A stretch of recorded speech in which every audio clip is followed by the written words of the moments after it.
ఎక్కడైనా ల్యాండ్ పై ఇన్వెస్ట్ చేయాలని అనుకుంటున్నారా? అయితే ఫ్యూచర్ సిటీలో ఇప్పుడే ల్యాండ్ తీసి పెట్టుకోండి. పూర్తి వివరాలకు మాకు కాల్ చేయండి. నమస్తే, వెల్కమ్ టు సుమన్ టీవీ. నేను పద్మిని. ప్రస్తుతంతో పాటు ప్రముఖ ఆధ్యాత్మికవేత్త లక్ష్మీ నరసింహస్వామి ఉపాసకురాలు శ్రీమతి స్రవంతి గారు మనతో పాటు ఉన్నారు. మాట్లాడదాం. అక్క నమస్తే. అక్క నమస్తే పద్మిని. అక్క, మార్గశీర్ష మాసంలో వచ్చేటటువంటి అద్భుతమైనటువంటి రోజు మాఘ పౌర్ణిమ. పౌర్ణిమ ఉత్త పౌర్ణిమగానే కాకుండా దత్త జయంతిగా కూడా జరుపుకునేటటువంటి మహిమాన్వితమైనటువంటి రోజు. అందులో ఎటువంటి సందేహం లేదు.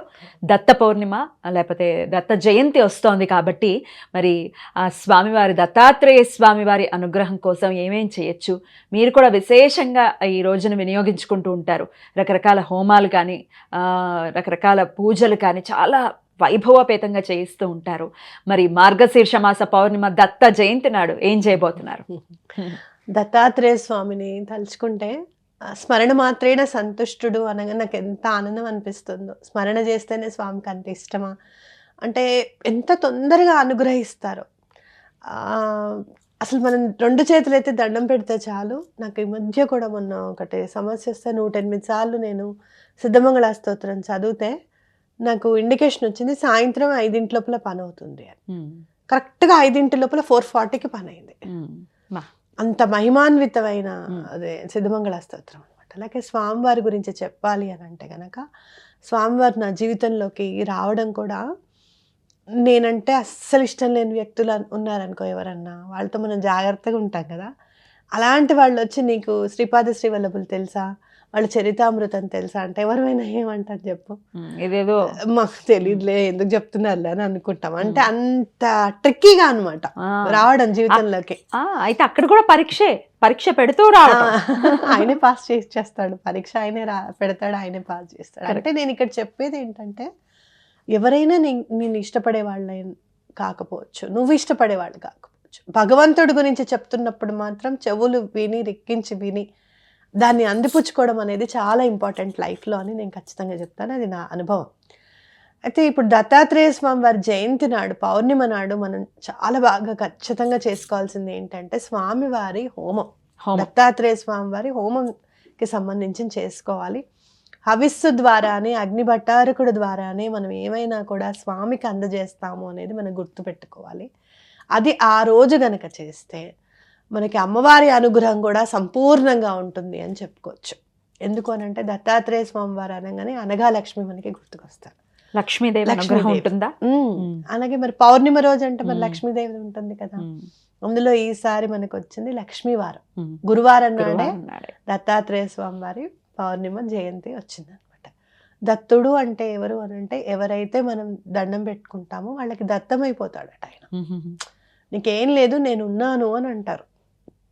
మీరు చూస్తే దత్తాత్రేయ స్వామి వారి మూర్తిత్వం చూస్తే కూడా ఏం లేదు, కమండలం ఉంది, అక్షమాల ఉంది, త్రిశూలం ఉంది, ఢమరకం ఉంటుంది, అలాగే కాలానికి సంబంధించి సర్పం ఉంటుంది. అవునా కాదా? వేదాలకి కనపడేటట్టుగా అక్కడ కుక్కలు 4 ఉంటాయి. అన్ని సమస్తం అంతా ఆయన దగ్గరే ఉంది. ఇంకా శిరస్సున గంగ ఉంది. ఎంత చూస్తూ ఉంటే చూస్తూనే ఉండాలనిపిస్తూ మనోహరమైనటువంటి అలాంటి స్వామి మన కోసం శ్రీపాద శ్రీవల్లభులుగా అవతరించారు కలియుగ అన్న అంటే గనక చాలా అదృష్టవంతులం అని చెప్పుకోవాలి మనం. ఇప్పుడు ఉన్నాము, ఆయన పుట్టక ముందు కాదు, పుట్టిన తర్వాత పుట్టాను చూసావు, అది మనం అదృష్టవంతులం అని చెప్పుకోవాలన్నమాట. కాబట్టి ఆ రోజు మనం చక్కగా హోమం చేసుకోవడం ఒకటి. అలాగే 1008 సార్లు ఖచ్చితంగా ఆ రోజు నుంచి ఒకళ్ళని కూర్చోపెట్టి 1008 సార్లు మనం సిద్ధమంగళ స్తోత్రం పారాయణకి మనం చేస్తారా? నడుం కట్టుకోవాలనేది నాకుంది. అసలు 1008 టైమ్స్ చదవాలి అని చెప్పి. ఒక 100 మంది వచ్చారనుకోండి, 10 సార్లు చదివితే 1008 సార్లు అయిపోయింది. అసలు రావచ్చా? ఇప్పుడు ఎక్కడ జరుగుతుంది హోమము? హోమంలో పాలు పంచుకోవాలంటే ఎలాగా? ఇప్పుడు హైదరాబాద్ ప్రాంతంలో కాకుండా వేరే ప్రాంతాల్లో ఉండే వాళ్ళు ఎట్లా ఈ హోమంలో పార్టిసిపేట్, ఇవన్నీ కూడా ఒకసారి మీరు ఒకవేళ రావాలి అనుకుంటే నవంబర్ 28 లోపల నాకు చెప్పాలి వస్తున్నాము అని చెప్తే దానికి తగ్గట్టుగా మనం ఏర్పాటు చేసుకుంటాం. వచ్చిన వాళ్ళకి తప్పకుండా భోజనాలు అనేవి ఖచ్చితంగా ఉంటాయి. అలాగే ఒకవేళ మీరు దూర ప్రాంతాల్లో ఉన్నారు, మాకు రావడానికి లేదు అనుకున్నప్పుడు గోత్రనామాలకి ఇచ్చుకుంటే దత్తుడి ఇక్కడ ఉండి- అనుగ్రహం తప్పకుండా ఉంటుంది. ఇక్కడ నుండి గోత్రనామాలు ఇచ్చుకోవాలనుకునే వాళ్ళు కూడా ఇచ్చుకోవచ్చు. ఎందుకంటే వర్కింగ్ డే కదా పద్మిని, ఎవరు వస్తారు అనేది తెలియదు మనకి, మ్మ్. కాబట్టి తప్పకుండా ఇచ్చుకోవచ్చు అనమాట. హైదరాబాద్ లోనే జరుగుతుంది. ఎక్కడ జరుగుతుంది ఏంటి అనేది వివరాలు అందిస్తాము. మీరు ఫోన్ చేసి ఆ డీటెయిల్స్ ని తెలుసుకోవాల్సి ఉంటుంది. గోత్రనామాలు అసలు గోత్రనామాల గురించి మాట్లాడదాం. అంతకన్నా ముందు ఏ కామ్యార్థాలు నెరవేరుతాయి ఈ హోమంలో మన గోత్రనామాలు ఇస్తే అది కూడా ఒకసారి చెప్పండి. ఏ కామ్యార్థాలు నెరవేరుతాయి? దత్తుడు చేయలేని పని అంటూ ఏముంది పద్మిని చెప్పు? ఆయన కూర్చొని బ్రహ్మ దగ్గర కూర్చొని మన బుక్ ఇచ్చి తలరాత తిరగరాయ అంటాడు ఆయన. అంత సమర్థుడు. నేను చెప్తున్నా నువ్వు రాయి అంటాడు ఆయన. ఇంకా చెప్పాలి అని అంటే అసలు కాలానికి అడ్డుపడడు, కర్మకి అడ్డుపడడు. మరి ఎలా తిరగరాస్తారు అని అంటే ఇంకో చిన్న విషయం చెప్తా. నేను కూడా స్వామికి అదే దండం పెట్టుకున్నా, నీతో కూడా డిస్కస్ చేస్తాను. ఏం చేయాలి అని అనుకున్నప్పుడు స్వామివారిది అధ్యాయం గుర్తుకొచ్చింది, శ్రీపాద శ్రీవల్లభులది అధ్యాయం గుర్తొచ్చింది. అలాగే సతీ కట్ట దగ్గర ఉంటుంది కదా, సతీ అధ్యాయం కూడా గురుచరిత్రలు గుర్తుకొచ్చింది. స్వామి అక్కడేమో 30 సంవత్సరాలు నెక్స్ట్ జన్మలో తీసి ఇచ్చేసావు, ఇక్కడ ఈ అమ్మాయికి ఏం చెప్తాడు తెలుసా? భర్తను తీసుకుని వస్తే భర్త అనుకోకుండా జరిగిపోతాడు ఆ రోజే పంచదేవ పహాళ్ళు. ఆ అమ్మాయి బాధపడుతూ ఉంటుంది, ఇదేమిటి నేను నీ దగ్గరికి వస్తే ఇట్లా జరగడం ఏమిటి మా ఆయనకి, నాకు చాలా బాధగా ఉంది అని అంటే, కర్మను ఎవరు తప్పించలేరమ్మా అంటే, కర్మకే గుడి కట్టండి మరి దేవుడికి ఎందుకు ఇంకా అని అంటుంది. అంటే అప్పుడు శ్రీపాద శ్రీవల్లభులు అంటారు, ఓహో నీ మీద నాకు నమ్మకం స్వామి అని అంటుంది అనమాట. నువ్వేదో చాలా చేస్తావని మేము ఇక్కడికి వస్తే ఈ బాధ ఏమిటి నాకు అంటుంది. అంటే నా మీద నీకు అంత నమ్మకం ఉందా, సరే అయితే ఆ సూత్రాలు తీసి వెళ్ళి వంట చెరుకు తెమ్మంటారు. అమ్మేసి వంట చెరుకు తీసుకొస్తారు, కట్టెలని తెమ్మంటారు. ఆ కట్టెల్ని ఉపయోగించి వంట చేసి తర్వాత అతను బ్రతుకుతాడు. కర్మ ఏం రాసింది అంటే అతని పేరు మీద కట్టెలు కాలాలి. కట్టెలు కాల్చారా లేదా? అతని పేరు మీద 9 భోజనం చేయాలి. పోయిన భోజనం చేస్తారు కదా, అంత క్లియర్ అయిపోయిన తర్వాత వచ్చిన వాళ్ళకి భోజనాలు పెడతారు. ఆ భోజనం కూడా పెట్టిస్తారు అన్నమాట. ఏంటంటే ఇంకేంటి అసలు ప్రాణం పోయిన వాడికి ప్రాణం పోసాడు అని అంటే ఆయన ఇంకా ఏ పని చేయడు. ఆయన దత్తుడు ఈ పని చేస్తాడు, ఆ పని చేయడం అనేది ఏం లేదు పద్మిని. ఇంకోటి కూడా చెప్తున్నా, ఇన్ని సంవత్సరాల నుంచి ఉపాసనలో ఉన్నారు కదండి, మాకేం జరగలేదు, మా దత్తాత్రేయుడు మేమైతే దండం పెట్టుకుంటాము అని అంటే, పైగా కష్టాలు వచ్చాయి అని ఎవరన్నా అనుకున్న వాళ్ళు ఉంటే గనక దత్తుడిని నువ్వు సరిగ్గా అర్థం చేసుకోలేదని ఖచ్చితంగా చెప్తాను నేను. అది మాత్రం గ్యారంటీ. దత్తుడిని ఉపాసించిన తర్వాత నీకు కష్టం వచ్చింది అని అంటే నేనేమంటాను అని అంటే, మొత్తం కూరుకుపోవాల్సింది నడుం వరకు బురద ఉందేమో నీకని అంట. బురద అంటుకోలేదని నేను అనను, అదొకటి.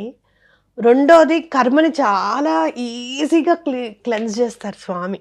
ఎంత తొందరగా క్లెన్స్ చేస్తారంటే అంత తొందరగా తీసేస్తారు, ఒకటి.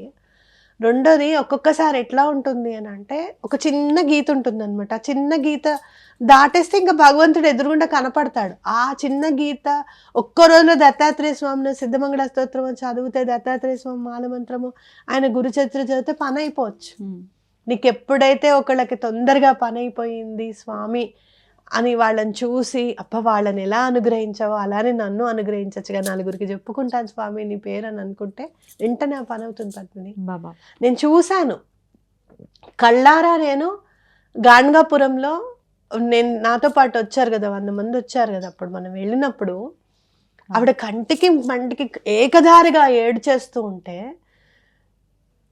నాయన మీరు బాధపడకండి, ఆయన ఉన్నారు, ఆయన చూసుకుంటారు అన్న. ఇట్లానే అంటే ఆవిడని ఆపలే. కానీ స్వామి నువ్వు ఉన్నావని చెప్పేశాను నేను, ఇంకా నువ్వే చూసుకోవాలి అని అంటే, తర్వాత 1 రోజులకి మళ్ళీ నేను వెళ్ళడం జరిగింది.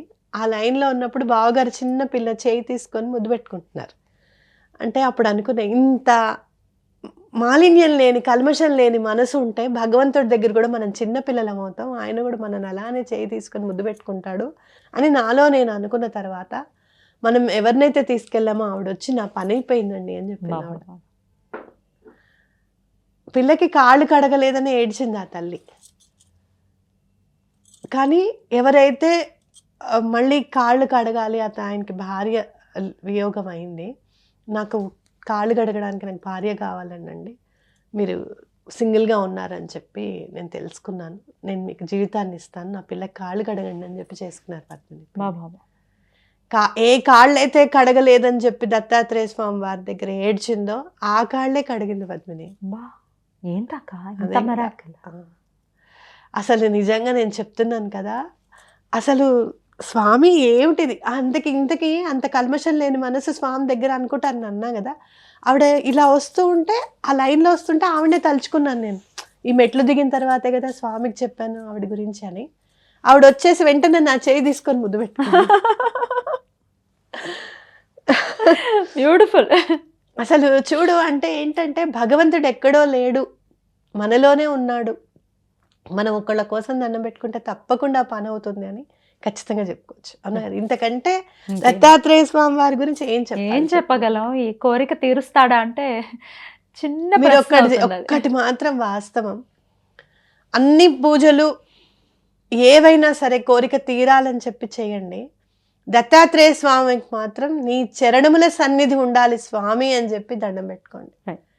ఎలా అయితే తామర పువ్వు తీస్తూ ఉంటే నీకు పొడి తగులుతూ ఉంటుంది చేతికి, పుప్పొడి ప్రతి లేయర్లోనూ ఉంటుంది ఆ పొడి, అలా ఆ ధూళి మన మీద పడాలి ఇంక అంతే. ఆ పాద పద్మములు అని అన్నప్పుడు పద్మములతో ఆయన పాదాలని గనక మనం దండం పెట్టుకుంటే, శ్రీచరణులు అని అంటాం కదా, శ్రీవల్లభులని, ఆ పాదాలని పట్టుకున్నప్పుడు ఆ ధూళి మనకు అంటింది అంటే ఇంకేం కావాలి పద్మిని, ఇంకా అనే కదా. ఎగ్జాక్ట్లీ. ఇంకా అసలు మీరు ఏం అడగద్దు, పాదాల దగ్గర ఉంటానని చెప్పండి అంతే. ఏ కష్టం మీ దగ్గరికి రాదు. శ్రీవల్లభులు ఎప్పుడు ఇలా కూర్చుంటారు, నేను ఉన్నాను, ఎవరు వస్తారో రండి వీళ్ళ దగ్గరికి అని చెప్పి. అద్భుతం. తప్పకుండా స్వామి జయంతి నాడు వైభవపేతంగా ఈ హోమాది కార్యక్రమాలు జరగబోతున్నాయి కాబట్టి దీపసేవ కూడా ఏమైనా ఉంటుందా ప్రత్యేకంగా? ఒక 1008 దీపాలు వెలిగించాలి స్వామివారికి అని చెప్పి నేను దండం పెట్టుకున్నాను. ఎందుకు అని అంటే కనుక, నా జీవితంలో మొన్న జనవరి నుంచి ఎందుకో నువ్వుల నూనెతో దీపం పెట్టాలి స్వామికి, చాలా అఖండంగా వెలగాలి అంటే, ఎప్పుడు కొండెక్కకుండా కాదు, కనీసం ఒక 10 to 12 hours అన్న ఉండాలి అని చెప్పి ఒక పెద్ద బౌల్లో ఒత్తి పెట్టడం. పువ్వొత్తే నాకు అలవాటు, ఏమిటో ఈ ఒత్తి పెడితే నాకు భయంగా ఉంటుంది పద్మిని, ఇదివరకు లాగా ఉండట్లేదు ఒత్తులు అని చెప్పి నేను పువ్వొత్తేసి చేత్తోనే పువ్వొత్తి పెద్దగా చేసి పెట్టుకుంటున్నాను. ఒక్కొక్కసారి 10 hours 12 hours, ఒక్కొక్కసారి 21 hours కూడా వెలుగుతుంది దీపము. అలా నువ్వుల నూనెతో దీపం పెట్టినప్పుడు వచ్చే కష్టానికి ముందే పెట్టాలనిపించడము, ఆ కష్టం వచ్చినా కూడా నేను దాన్ని నిలదొక్కుని నేను చేయగలుగుతాను ఈ పని, స్వామి అండ ఉంది మనకి అన్న ధైర్యం ఉంది పద్మిని చాలా. కాబట్టి దీపం పెడితే కర్మ పరిపక్వం అయిపోతుంది అనేది నా నమ్మకం. అందుకని ఆ రోజు కనీసం ఒక 1008 దీపాలు పెడతారా? తప్పకుండా వెలిగించాలి అనేది నా కోరిక. ఖచ్చితంగా ఆ కార్యక్రమం కూడా ఉంటుంది. సో ఆ కార్యక్రమం అంతా అశాంతం లైవ్ కూడా ఉంటుంది మన ఛానల్లో. డిసెంబర్ 4వ తారీఖున. ఎప్పుడు మొదలవుతుంది అక్క హోమము? మార్నింగ్ అవర్స్ లో చేసుకుందాం. ముందు పూజ చేసుకుంటాం మనం స్వామివారికి, దత్తాత్రేయ స్వామివారికి పూజ గణపతి పూజ తర్వాత దత్తాత్రేయ స్వామివారిని చదివి మాల మంత్రంతో కూడా చేసుకుంటూ స్వామివారి మూల మంత్రంతో మనం చక్కగా స్వామివారిని హోమం చేసుకొని సిద్ధమంగళ స్తోత్రం ఆ రోజు ఒక ఏదన్నా దండం పెట్టుకొని గురు చరిత్రలో ఒక అధ్యాయం పారాయణ చేయడం, అలాగే శ్రీవల్లభుల చరితామృతంలో కూడా ఒక అధ్యాయం పారాయణ చేయడం. అక్కడికి వచ్చిన వాళ్ళ చేత కూడా చేయిస్తారు. దూరంగా ఉన్న వాళ్ళు కూడా ఆ రోజు ప్రత్యేకంగా చేయొచ్చు, లైవ్ చూస్తూ కూడా చేయొచ్చు, లైవ్ లో కూడా మెన్షన్ చేయొచ్చు మేము ఎన్నిసార్లు, అండ్ ఆ లైవ్ లోనే మీరు కమెంట్స్ కూడా చేయొచ్చు. సిద్ధమంగళ స్తోత్రం మీరు ఎన్నిసార్లు ఎన్నిసార్లు చదివారని అది మనం కౌంట్, నేను ఎలాగో చూస్తూ ఉంటాను కాబట్టి మీకు కౌంట్ చెప్తాను. అది స్వామివారి పాదాల దగ్గర పూలతో అర్పించుకోవడమే.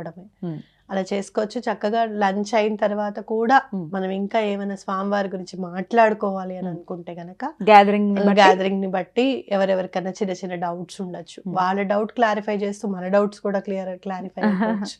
అవునా కాదా? కాబట్టి అలా చేసుకుంటే చాలా మంచిది అనేది.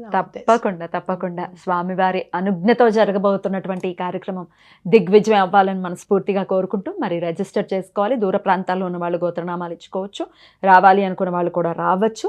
స్రవంతి గారి నంబర్కి కాల్ చేయండి. గోత్రనామాలు ఇవ్వాలి అనుకునే వాళ్ళు కూడా ఖచ్చితంగా కాల్ చేసి మరిన్ని డీటెయిల్స్ని తెలుసుకోండి. రైట్ అక్క, చాలా బ్యూటిఫుల్గా ఎక్స్ప్లెయిన్ చేశారక్క. Thank you so very much. నమస్తే అక్క. శ్రీపాదరాజం శరణం ప్రపద్యే. శ్రీదత్తరాజం శరణం ప్రపద్యే.